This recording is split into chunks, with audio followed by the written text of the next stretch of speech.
सब वर्ष पर ए वर्ष यही बार्ता रे प्रभु जगन्नाथ सारा ओडावासी को मंगल करा एमती प्रगति पथ आगे चलू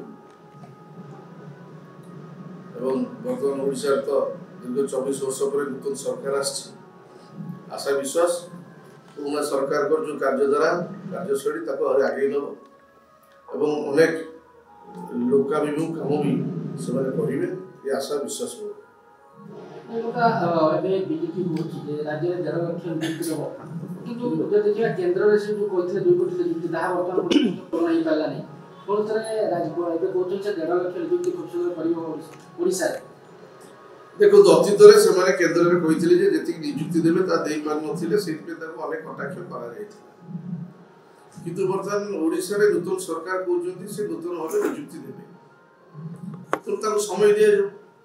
केन्द्र जेहेतु मोदी नरेंद्र मोदी माननीय नरेंद्र मोदी प्रधानमंत्री और से किसी कथा कहते सफल हो पारि नथिले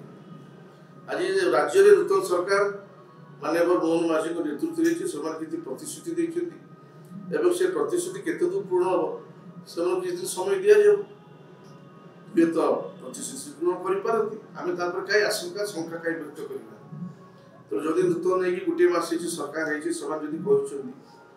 स्वागत योग्य।